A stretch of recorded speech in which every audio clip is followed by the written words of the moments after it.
দর্শক, সংবাদ প্রকাশের পক্ষ থেকে আপনাদেরকে স্বাগত জানাই। আমাদের নিয়মিত আয়োজন আমার ভুবনে আজকের অতিথি বিশিষ্ট কথাসাহিত্যিক নবকুমার বসু। নবদা কেমন আছেন?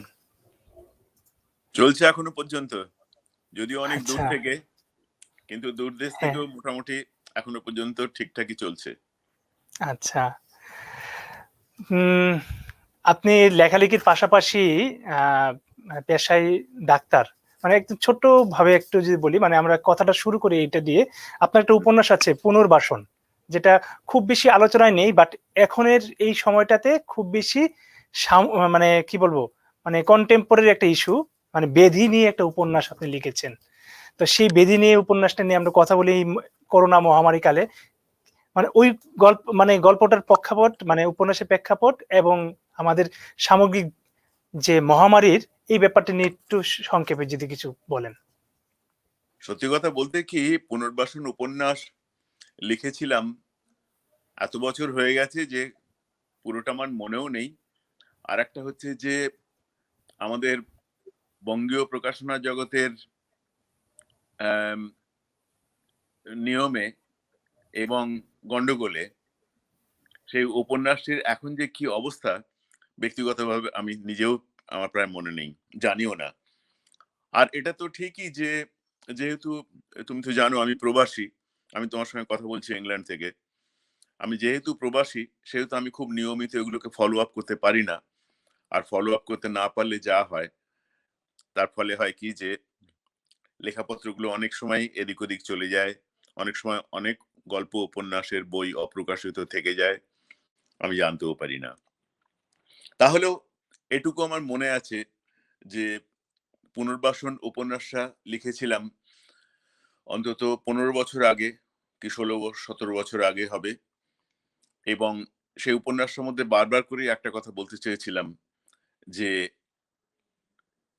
মানুষ এক জায়গা থেকে এক জায়গায় জীবনযাপনের কারণে সরে যেতে বাধ্য হয়, কিন্তু শেষ পর্যন্ত সে আবার সেখানে ফিরে আসে।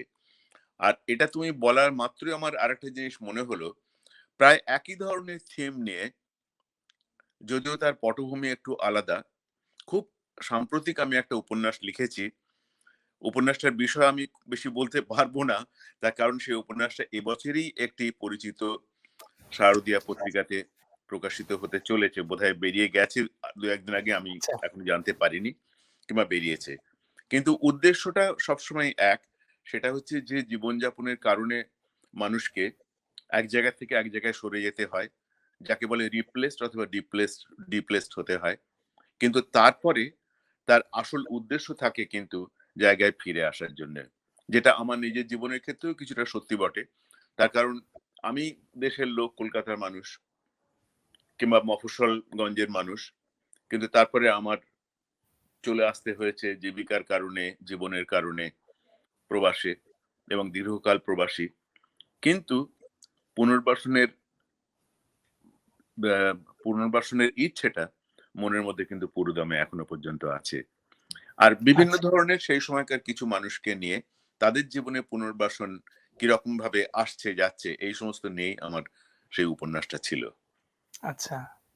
আপনার একটা চমৎকার একটা উপন্যাস আছে, আছে সে নয়নতারায়। ডাক্তার এবং রোগীর সম্পর্ক নিয়ে এই উপন্যাসটার। হ্যাঁ, হ্যাঁ, হ্যাঁ। এবং এটা এটা আমার এটা কি চমৎকার! একদিক থেকে হ্যাঁ, ভালো লাগছে যে তুমি যেসব উপন্যাসগুলোর কথা বলছো সবকটাই আমার বেশ অনেক আগেকার আগেকার উপন্যাস। হ্যাঁ, হ্যাঁ, এবং তুমি হয়তো এগুলো বলছো, কিন্তু আমি জানি না এখনকার অনেক পাঠক পাঠিকা, অবশ্য এখন পড়ার অভ্যেস তো মানুষের অনেক কমে গেছে, হুম। এখনকার অনেক পাঠক পাঠিকা হয়তো আমার লেখা এই সমস্ত উপন্যাসের নামও তারা শুনেছে কিনা আমি জানি না। দাদা আশিসের একটু নয়নতারা হ্যাঁ, উপন্যাসটার আহ, হুম, খুব সংক্ষেপে ব্যাপারটা হচ্ছে এই যে মূলত আহ, নয়নতারা নাম দিয়ে এক চক্ষু চিকিৎসকের গ্রামগঞ্জের দিকে সেরকম ধরনের একটা চিকিৎসার ব্যবস্থা করার আয়োজন ভেবেছিলেন এবং করেছিলেন। নিজের জীবনে তার বিদেশে শিক্ষাপ্রাপ্ত যে সমস্ত অভিজ্ঞতা সেগুলো নিয়ে বড় করে চক্ষু হাসপাতাল তৈরি করার চেষ্টা করেছিলেন। এবং সেই করতে গিয়ে তাকে যে সমস্ত অসুবিধে গন্ডগোলের মধ্যে দিয়ে যেতে হলো, সামাজিকভাবে, রাজনৈতিকভাবে, পারিবারিকভাবে, ব্যক্তিগতভাবে এই সমস্ত কিছুটাই ছিল, সবকিছু ছিল সেই আছে সে নয়নতারা উপন্যাসের উপজীব্য। খুব সংক্ষেপে আচ্ছা, আচ্ছা। এইটুকুই বললাম আরকি। না, ফাইন। আসলে কি এত গল্প উপন্যাস আছে না, তার মধ্যে মানে হ্যাঁ, খুব সংক্ষেপে বলতে গেলেও তো আজকের অনেক সাক্ষাৎকারের সময় চলে যাবে। সেটাই। দাদা, আমরা একটু মানে পেছন দিকে যাই। মানে আপনার হ্যাঁ, শৈশবের দিকে। আপনার আদি বাড়ি হচ্ছিল ঢাকার বিক্রমপুর আপনাদের। মানে আপনার বাবার সূত্রে আপনার বাবা একজন বিশিষ্ট কথাসাহিত্যিক, বাংলা সাহিত্যের মানে প্রথিতযশা লেখক সমরেশ বসু। আহ উনার শৈশব কৈশোর কেটেছেন হয়তো বাংলাদেশের ঢাকার বিক্রমপুরে। তা আপনার বাংলাদেশে আসা হয়নি এখন পর্যন্ত। আমার মানে এমনই, আমার খুব কপালটাই ইচ্ছে আছে। খুবই ইচ্ছে আছে, বেশ কয়েকবার যাওয়ার কথা হয়েছে। কিন্তু যেহেতু বিগত ৩০ বছর ধরে আমি প্রবাসী, সেইজন্যে হ্যাঁ, যাওয়ার কথা হওয়া সত্ত্বেও শেষ পর্যন্ত যাওয়া হয়ে ওঠেনি কিছুতেই। ভীষণই আগ্রহ। পৃথিবীর মানে বহু দেশে গেছি। কিন্তু ওই যেটা বলে না?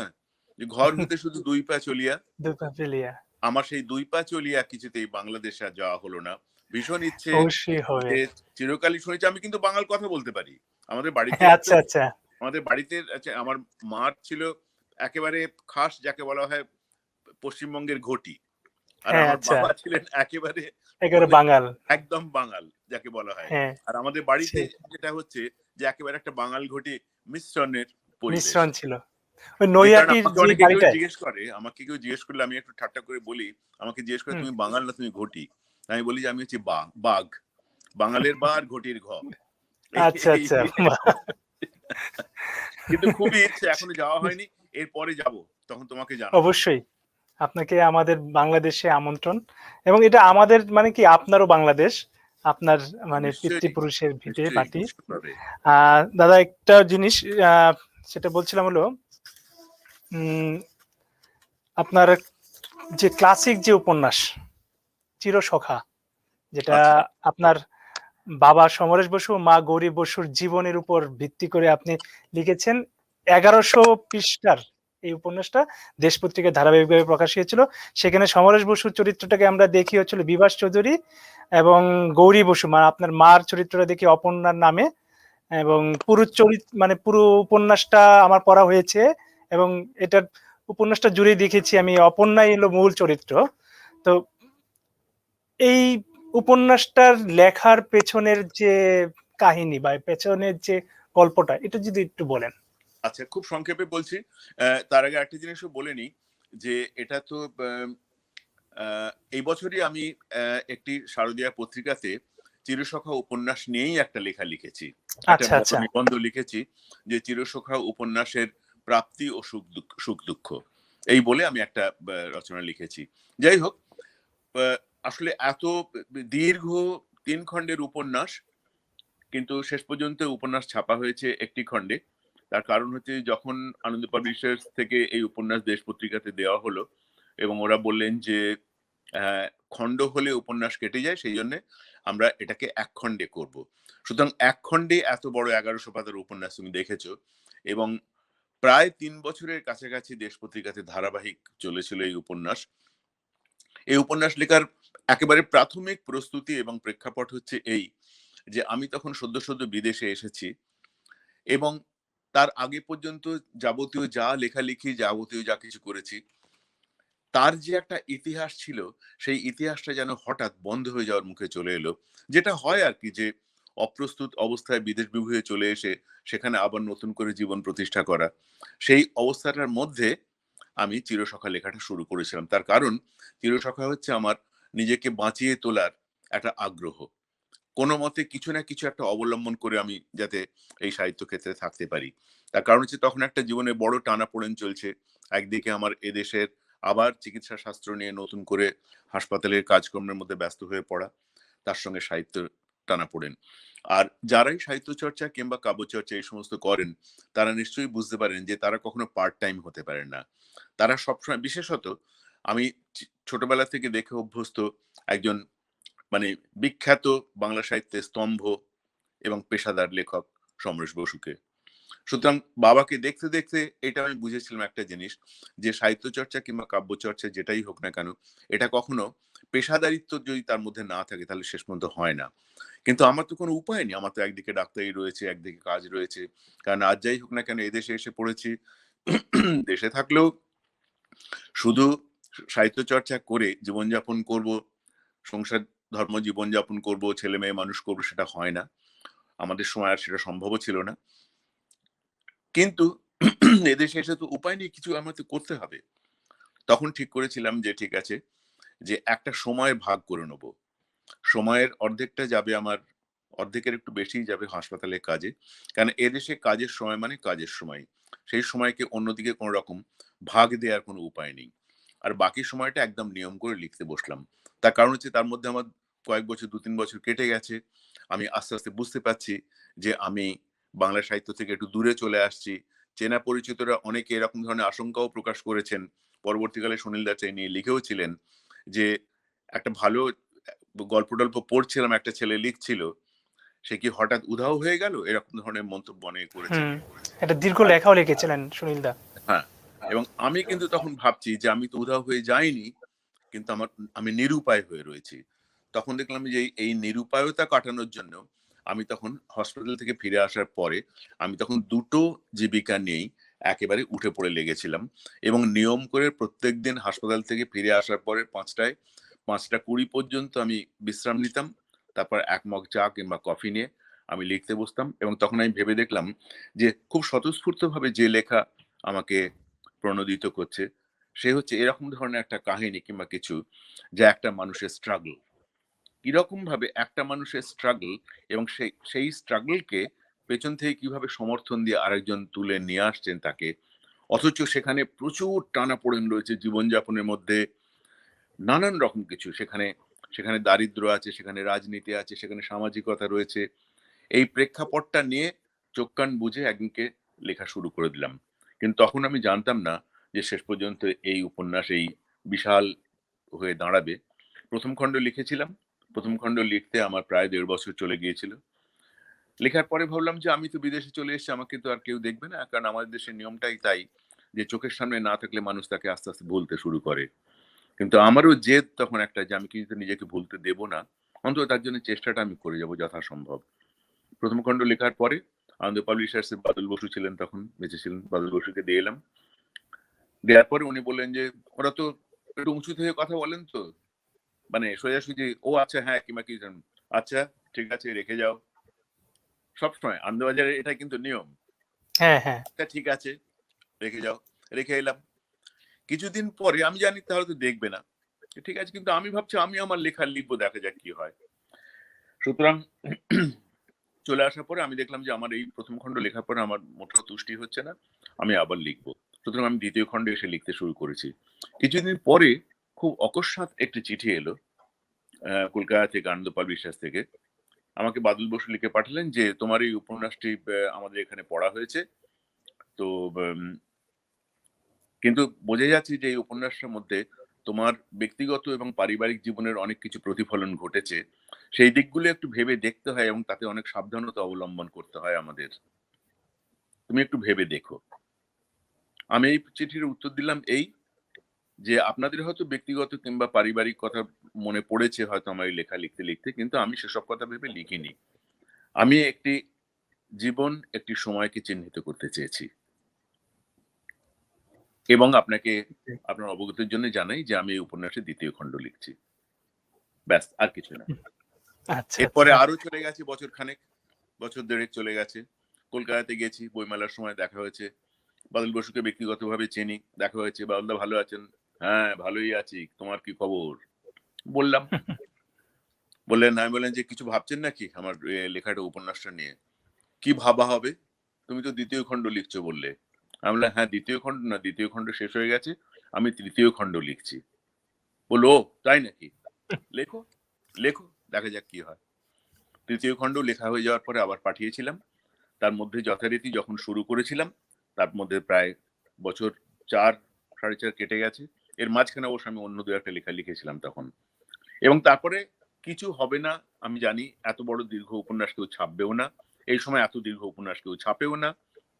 আম, তোমাকে প্রসঙ্গত বলে রেখে দিই যে এই শতাব্দীর এখনো পর্যন্ত দীর্ঘতম উপন্যাস হচ্ছে কিন্তু চিরসখা। হ্যাঁ 2000 ইয়েতে মানে একটি উপন্যাস হিসেবে দীর্ঘতম। যাই হোক, তৃতীয় হ্যাঁ খণ্ড সেটাই। লেখা হয়ে যাওয়ার পরে সমস্তটা একসঙ্গে করে ওদের দিয়ে দিলাম। দেশ পত্রিকাতেও যাওয়া হয়নি। হর্ষর সঙ্গে কথা বলতে, হর্ষ ছিলেন, হর্ষ দত্ত তখন সম্পাদক। হুম আমি হুম। সমস্তটা আনন্দ পাবলিশার, কারণ আমার তো সময় অল্প, তো আমি এদেশ থেকে ছুটিতে গেছি, লেখা পুরো দিয়ে চলে এসেছি। তো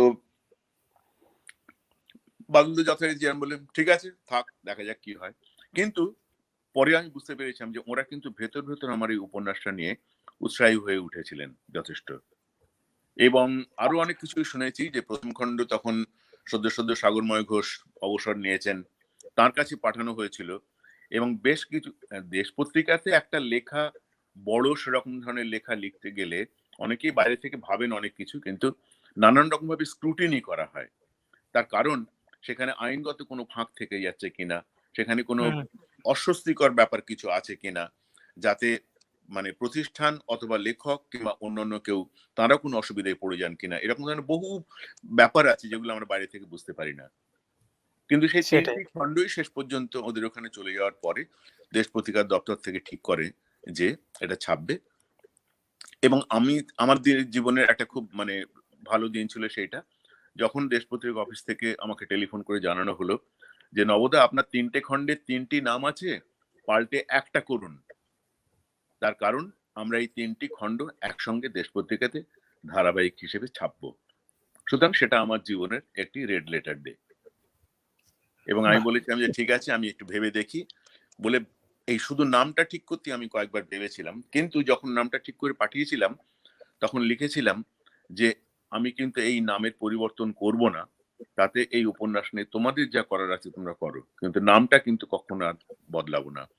সঙ্গে সঙ্গে হর্ষ দত্ত আমাকে জানালেন টেলিফোন করে যে আপনার এই উপন্যাসের এই নামটাই থাকবে, কোনো চিন্তা কিছু নেই, আমরা সময় মতন এই উপন্যাস আপনি বিজ্ঞাপন থাকবে এবং আপনাকে আমরা পত্রিকা পাঠাতে শুরু করব।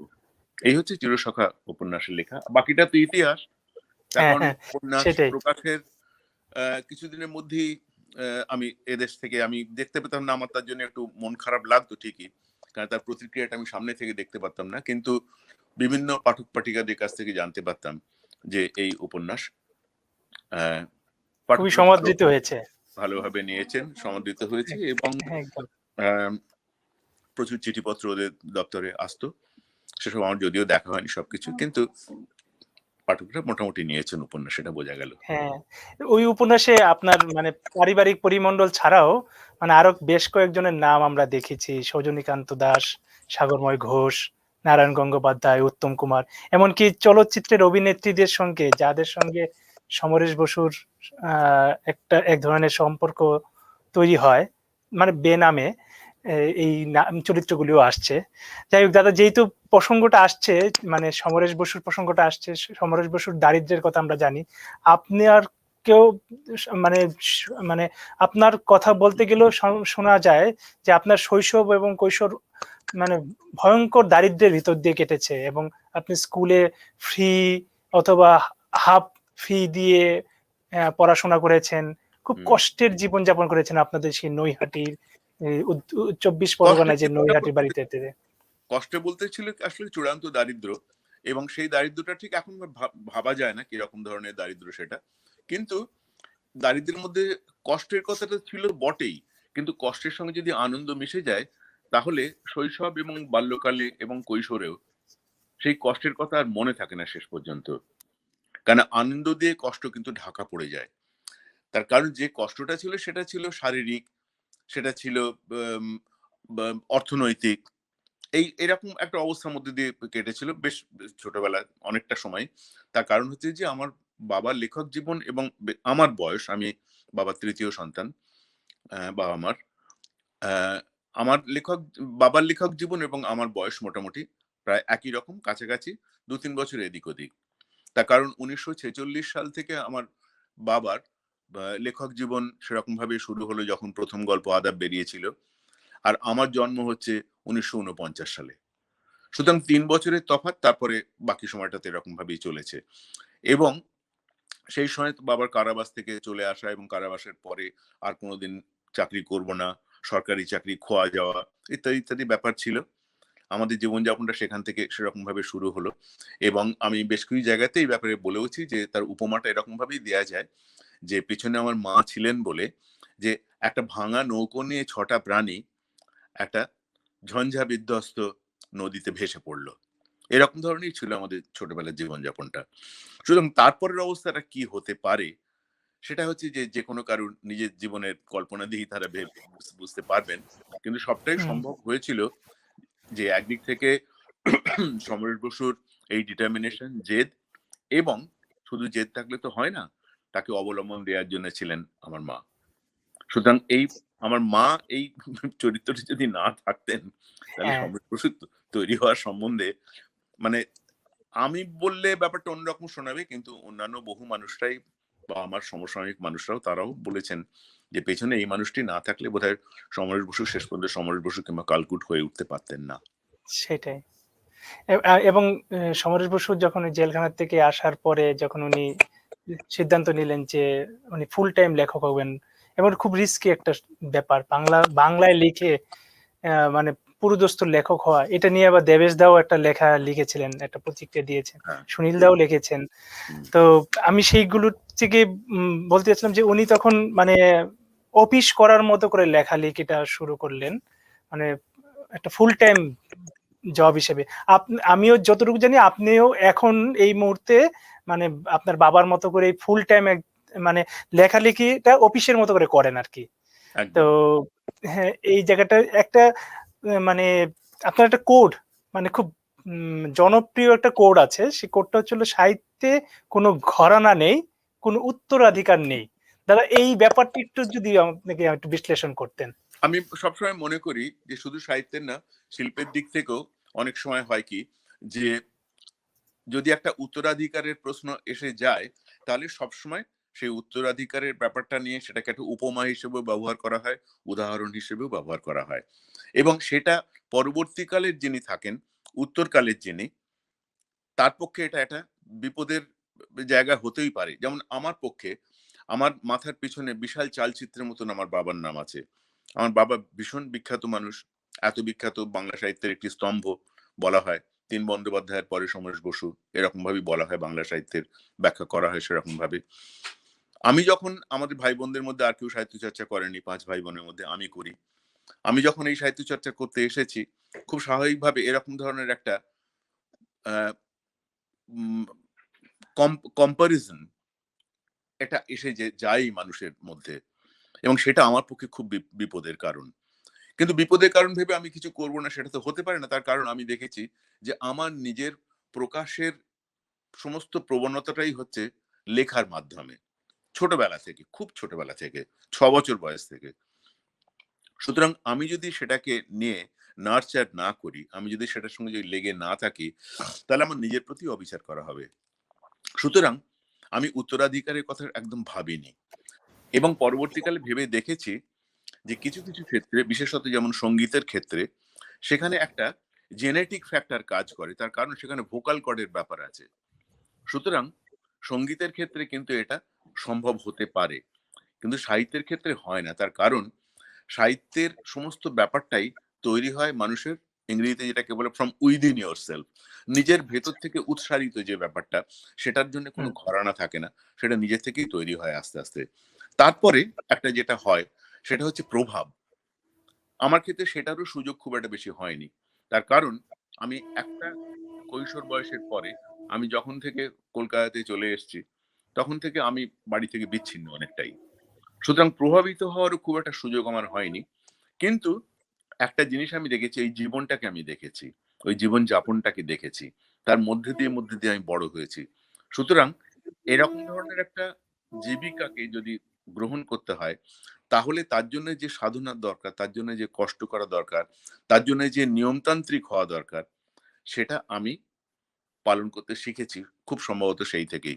কারণ আমি জানি এই নিয়ে সুনীল গঙ্গোপাধ্যায়ের নিজের একটা অদ্ভুত কথা আছে যে যারা লেখালেখি করবে তাদের শুধু টেবিলে চেয়ার টেবিলে নিয়ে ঘন্টার পর ঘন্টা বসে থাকার অভ্যেসটাও হচ্ছে বিরাট বড় হ্যাঁ, অভ্যেস।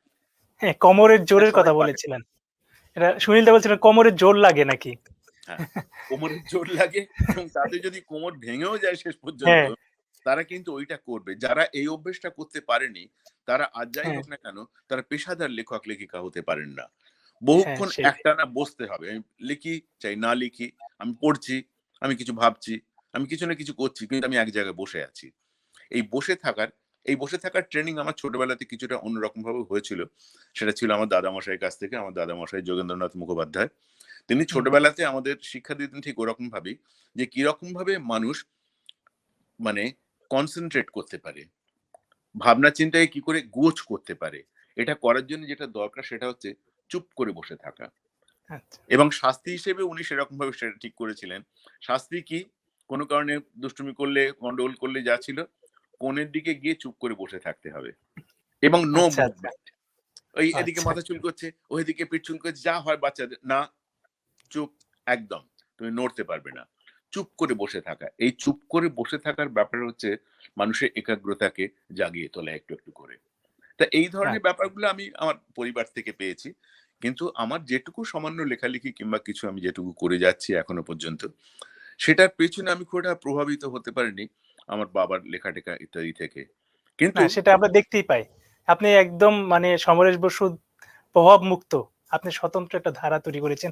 আপনার দাদা আরেকটা বিশেষত্বটা আমি দেখি যে আপনি যেই উপন্যাসগুলো বেশি আলোচিত সেগুলো হলো জীবন উপন্যাস। আমি যদি কয়েকটা নাম আমার আমার পড়ার যেগুলো আছে সেটা হলো 'তোমার আঁধার তোমার আলো' যেটা রবীন্দ্রনাথের সন্তান রথীন্দ্রনাথ ঠাকুরের উপর, আ 'শ্রীময়ী মা' মানে সারদা দেবীর উপর, যুবরানী ডায়না, প্রিন্সেস ডায়নার উপর। আবার একটা নাটকও আপনি লিখেছেন 'শাহজাহান'। তো এই যে চরিত্র উপন্যাস বা নাটক লেখার এইটার পেছনের কারণটা কি? মানে এটা এইটা হচ্ছে এই আর কিছুই না, যে জীবনোপন্যাস লেখার জন্যে একটা মানুষ, যেকোনো লেখকের আমার মনে হয় একটা বিশেষ কোন রকম শাখার দিকে প্রবণতা থাকা উচিত। যদি হুম, হুম, থাকে তাহলে সেখানে সে তার নিজের বিশিষ্টতাকে প্রমাণ করার সুযোগ পেতে পারে।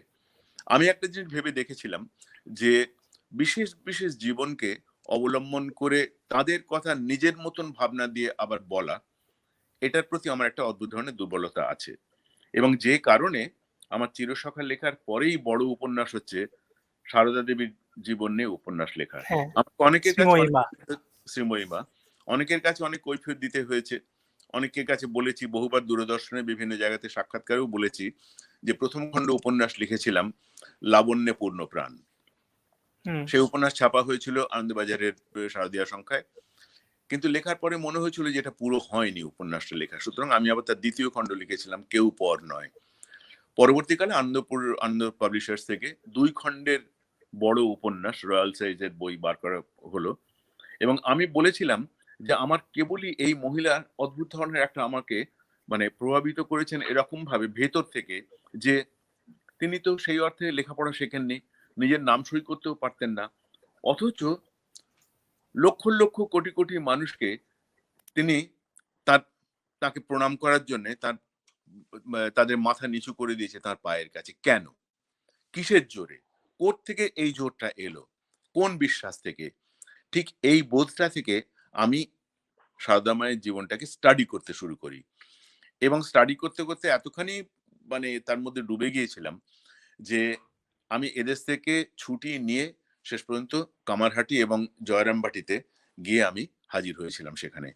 এবং ছিলাম কিছুদিন। তার জীবনটাকে উপলব্ধি করার জন্যে, বোঝার জন্যে।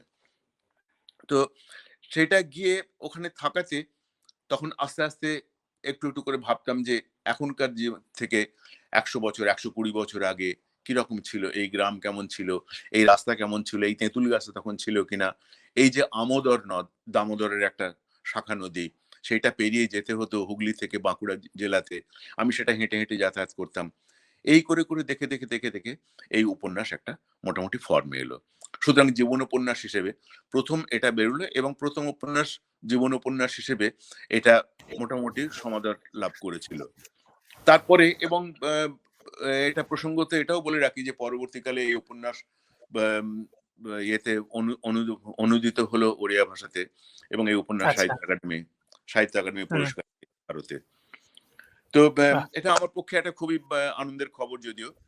আর তারপরে আরো অন্যান্য কয়েকটা বিষয়, যেমন এদেশে যদি না থাকতাম, ডায়না প্রিন্সেস অফ ওয়েলস হ্যাঁ, হ্যাঁ। যখন মারা গেলেন, তখন যুবরানী মনে ডায়না। হয়েছিল, যুবরানী হুম, ডায়না, তখন মনে হয়েছিল যে এর জীবনটা একটা অদ্ভুত জীবন। এই জীবনটা নিয়ে একটা উপন্যাস হতে পারে, জীবনই নয়। আমার নিজের চোখ দিয়ে এই জীবনটাকে দেখি। তখন এটা নিয়ে আমি সুনীল গঙ্গোপাধ্যায়ের সঙ্গে আলোচনা করেছিলাম। তখন সুনীলদা বলেছিলেন যে, "এত উপন্যাসের উপাদান আছে এই চরিত্রের মধ্যে, তোমায় প্রচুর খাটতে হবে।" আমি বললাম, "হ্যাঁ, খাটতে রাজি হ্যাঁ। আছি।" এবং এদেশে ছিলাম বলে এই উপন্যাসটা লেখা সম্ভব হয়েছে। এদেশে ডায়না যেখানে, যেখানে গেছে আমি সেখানে, সেখানে গেছি। আচ্ছা, আচ্ছা। এমন জায়গা নেই যে যেখানে যাইনি। বাহ! পরবর্তীকালে আরেকটা, যেটা যে এই কারণে আমার মনের ভেতর তো এই জীবন অবলম্বন করে লেখার ব্যাপারটা চলছেই। তারপরে আমার মনে হয়েছিল যে রথীন্দ্রনাথ ঠাকুর এমনই একটা জীবন, যাকে নিয়ে, যার বাবার নাম রবীন্দ্রনাথ ঠাকুর, হুম। এই বিশাল মহিরুহের তলায় আরেকজন মানুষ আছেন। তিনিও যে কতখানি কৃতী ছিলেন, হ্যাঁ, কতখানি তোমার যে আধার তোমার আলো। তোমার আঁধার তোমার আলো পরবর্তীকালে লেখার জন্য একটা, হুম। সেটাও কয়েক বছর সময় নিয়েছিলাম। প্রচুর এদিক ওদিক ঘোরাঘুরি করেছিলাম। যারা জীবিত মানুষদের কাছে গিয়েছিলাম, তার আত্মীয়-স্বজনের কাছে গিয়েছিলাম। কোথাও সাহায্য পেয়েছি, কোথাও পাইনি। কিন্তু আমার মনে হয়েছিল যে এবার আমার নিজের দৃষ্টিভঙ্গি দিয়ে আমি এই মানুষটাকে চরিত্র হিসেবে এ করে লিখব। এবং এটাও সমাদৃত হয়েছেই বলা উচিত। তার কারণ হ্যাঁ, বিশ্বভারতী বিশ্বভারতী আমার এই হয়েছে। উপন্যাসের পুরো পাণ্ডুলিপি আমি হাতে লিখি। আমি এখনো হাতে লিখি। এবং আমি যতদিন পারবো হাতে লিখবো হয়তো। এই উপন্যাসের সমস্ত পাণ্ডুলিপি বিশ্বভারতী তাদের আর্কাইভে, মিউজিয়ামে রাখার জন্য আমার কাছ থেকে নিয়েছেন। বাহ! এবং সেটাও আমার কাছে একটা প্রাপ্তি বলা উচিত। তার কারণ আমি তো প্রবাসী এবং আমি থাকি বিদেশে, সেজন্য পুরস্কার-টুরস্কার আমার কথা আমার জন্য লোকে চট করে ভাববে না। এবং ভাবেনি এখনো পর্যন্ত, কিংবা হয়তো ভবিষ্যতে হুম। কি হবে আমি জানি না। এখন প্রবাসীদের পুরস্কার দেওয়ার নাকি নিয়ম নেই। এরকম একটা কিছু ব্যাপার থাকতে পারে। তা থাকুক, তাতে কিছু যায় আসে না। কিন্তু বই যদি মানুষের কাছে পৌঁছে যায়, তাহলে পাঠকের কাছ থেকে যে পুরস্কার পাওয়া যায়, তার দাম অনেক সেটাই, বেশি। এই সেভাবেই ভালোবাসাটা তো অনেক বড়। এই এবং এই যে এটাই রথীন্দ্রনাথকে নিয়ে চলে মানে নিয়ে আসা মানুষের কাছে, মানে অনেকে তো অনেক এই মানুষটা সম্পর্কে কোনো ধারণাই রাখে না, এবং এই কাজগুলো অসম্ভব রকমের গবেষণার দাবি রাখে এবং অনেক শ্রমের দাবি রাখে। দাদা, আমরা শেষের দিকে আসছি আরকি, হ্যাঁ, যে বুঝতে আমার পেরেছি। একটা হুম। উম মানে শেষ প্রশ্নটা হচ্ছিল যে, আপনি এই গবেষণার কাজগুলি করছেন, কিন্তু আপনার একটা সত্যান্বেষী আছে সোমদেব গুহ ওরফে বুড়ো, এবং তার এক বন্ধু আছে মানিক, যে সাংবাদিক। হ্যাঁ, দাদা, আমার একটু মানে কৌতূহল, আমার ব্যক্তিগত কৌতূহল, মানে আমি নিজে পড়েছি চমকে বেড়ায় দৃষ্টি এড়ায় বইটা। হ্যাঁ। তো ওইটা কি দাদা কোনোভাবে কি শরদিন্দুর ব্যোমকেশ বক্সীর এবং অজিত বন্দ্যোপাধ্যায়ের মানে থেকে অনুপ্রাণিত হওয়া, এরকম কিছু? সেরকম না, কখনো মনে হয়নি আমার এমনিতেও। আচ্ছা, যদিও যদিও এই ইয়েতে আসলে রহস্য গল্পটা হচ্ছে কি এরকম ধরনের, যে এটা হচ্ছে যে লেখকদের মাঝে স্বাদ পাল্টানোর বোধহয় একটা আগ্রহ তৈরি হয় ভেতর ভেতর। আমার ঠিক তাই মনে হয়েছিল। এবং তখন মনে হচ্ছে, শরদিন্দুর লেখা তো আমরা সবাই পড়েছি। ছোটবেলা হুম, থেকে একেবারে গোগ্রাসে পড়েছি। তখন মনে হলো যে রহস্য গল্প লেখার কিছু, কিছু ব্যাপার যেন আমার নিজের ভেতরে তৈরি হচ্ছে। তখন আচ্ছা, স্বতঃস্ফূর্তভাবে এই সম্বুদ্ধ যে নাম, এটা আমার এক বন্ধুর নাম। এবং আচ্ছা, আচ্ছা, সে হচ্ছে কিন্তু অজ্ঞান করার ডাক্তার, অ্যানেস্থেটিস্ট। তখন আমার মনে হলো যে একজন ডাক্তারের দরকার আছে। তার কারণ ডাক্তার একটু অন্যরকম ভাবে জীবনকে দেখে এবং মানুষকে দেখে। মানুষকে শুধু যে বাইরে থেকে দেখে তাই না। ডাক্তারি করতে গেলে কিন্তু ভেতর থেকেও মানুষকে দেখতে হয়। তাহলে একটা ডাক্তার যদি শেষ পর্যন্ত ব্যা আমার হতে পারে, সত্যানুসন্ধানী হতে পারে। আর আমার বন্ধু, সেও কিন্তু সত্যি, সত্যিই একজন মানিক বন্দ্যোপাধ্যায় বলে, তিনি একজন সাংবাদিক এবং আমার বন্ধুও বটে। এই দুজনকে দেখা গেল যে এর সত্যি কথা বলতে কি, তোমার চমকে বেড়ায় দৃষ্টি এড়ায় এর আগেও আমি আসলে কিশোরদের জন্য একটা উপন্যাস লিখেছিলাম।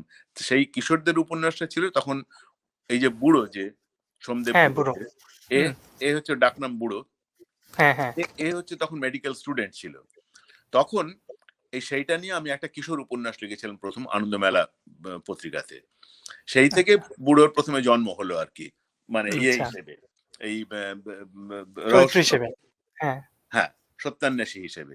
তখন সত্যান্বেষী। জন্ম হলো সেইটা থেকে। পরবর্তীকালে এটা নিয়ে আমি আরো বেশ কয়েকটা রহস্য উপন্যাস লিখেছি। এবং রহস্য উপন্যাসের এখনো পর্যন্ত তার একটা রয়েছে। কেউ বলেন রহস্য উপন্যাস লেখার জন্যে। তো যে অন্যান্য লেখার সঙ্গে সঙ্গে রহস্য উপন্যাস লিখতে গেলে একটানে লিখতে হয় আসলে।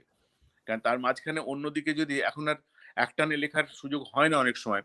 মাঝখানে কোনো নিবন্ধ, কোনো প্রবন্ধ এ সমস্ত লিখতে হয়। আর আমি হুম, আসলে প্রভূত পরিমাণে নিবন্ধ এবং প্রবন্ধ হ্যাঁ, লিখেছি। প্রচুর। জানি আমি। বিভিন্ন কাগজের জন্য বিভিন্ন সময় লিখেছি, সেটা আমার ইচ্ছেও করে। তার মধ্যে রহস্যও লিখেছি, ভ্রমণও লিখেছি বেশ কিছু। হ্যাঁ, ভ্রম তা রহস্যের মধ্যে ওইটা ছিল আমার একটা ব্যক্তিগত, যে অন্য কারুর কথা অত মনে হয়নি। কিন্তু মনে হয়েছিল যে সত্যান্বেষী ডাক্তার হওয়া উচিত। আর তার বন্ধু যেহেতু সাংবাদিক, স্কুলের বন্ধু ছিল। পরবর্তীকালে সে সাংবাদিক হয়েছে, ডাক্তার হয়েছে। কিন্তু ডাক্তার হলেও তার ডাক্তারিতে মন ছিল না। সে ওই রহস্য অনুসন্ধান করার জন্য শেষ পর্যন্ত ছুটে যেত সব জায়গায়। এই থেকে আচ্ছা। মানে রহস্য উপন্যাসের জন্ম।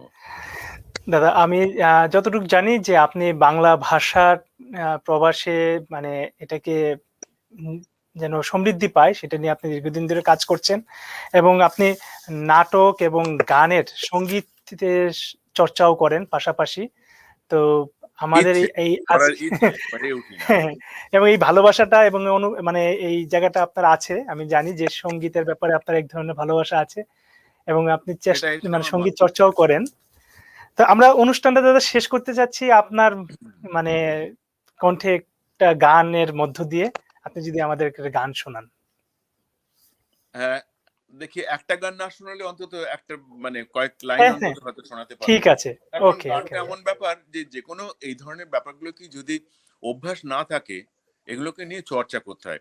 গানের হ্যাঁ, চর্চাটা করার তো সময় পাই না, কেন সবকটা সম্ভব হয় না। তো আমারও সেই অর্থে চর্চাটা খুব একটা বেশি ইদানিং আরো বেশি করে নেই এই করোনার জন্য। তার কারণ হচ্ছে যে মানুষের বাড়িতে যাতায়াত যোগাযোগ ইত্যাদি থাকলে গান বাজনা হয়। এখন হুম, সেটা হুম, হয় না। কিন্তু তা সত্ত্বেও ঠিক আছে, আমি কয়েক লাইন গান গেয়ে ঠিক তাহলে শেষ আছে। করা যাক অনুষ্ঠানটা।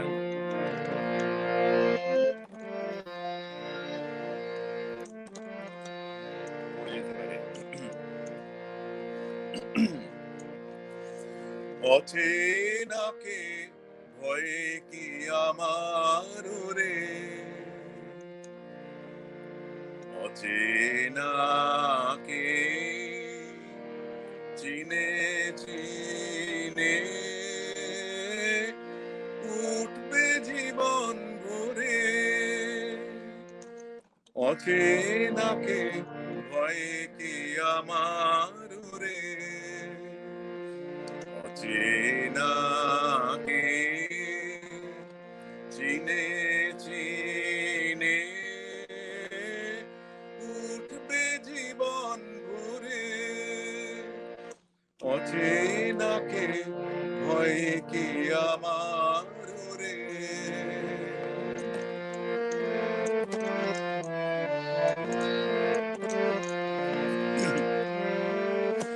জানি জানি আমার চেনা কোনো কালেই ফুরাবে না, চিহ্ন হারা পথে আমার দাঁড়ায় আপন দূরে, অচেনাকে চিনে চিনে উঠবে জীবন ভরে, অচেনাকে ভয় কি আমার রে। এই বাহ! একটা আস্তে চমৎকার, শুনলাম সময়ের চমৎকার অভাব। দাদা। এমন অচেনাকে আসলেই কোনো ভয় নেই। আমরা দাদা যদিও একটা অচেনা এবং অদেখা একটা মানে ব্যাধির এবং জীবাণুর সঙ্গে বসবাস করছি পুরো পৃথিবী সত্যিই তাই। এবং সেটাই তো সেটা আমরা যত দ্রুত মানে এখান থেকে পরিত্রাণ পাবো ততই আমাদের জন্য মঙ্গল। আমাদের সবার ভিতরে আবার একে অপরকে দেখতে পাবো, একে অপরের সঙ্গে মিশতে পারবো। হুম। আহ আপনাকে অনেক ধন্যবাদ। আপনার অনেক মানে গুরুত্বপূর্ণ সময়ের থেকে আপনি আমাদেরকে কিছুটা সময় দিয়েছেন। আমরা আজকের মতো এখানেই শেষ করব। দর্শক আপনারা যারা এতক্ষণ ধরে আমাদের এই আয়োজন দেখলেন তাদের সবাইকে অনেক ধন্যবাদ। শুভরাত্রি। তোমাকেও অনেক আমার শুভেচ্ছা, এবং যারা এই অনুষ্ঠান দেখবেন তাদের সবাইকে আমার আন্তরিক বহু দূর দেশ থেকে প্রণাম এবং প্রীতি জানাচ্ছি। সবাই ভালো থাকবেন। আশা করছি করোনা কাল থেকে আমরা রেহাই পাবো খুব শীঘ্রই। নমস্কার। নমস্কার, ভালো থাকবেন।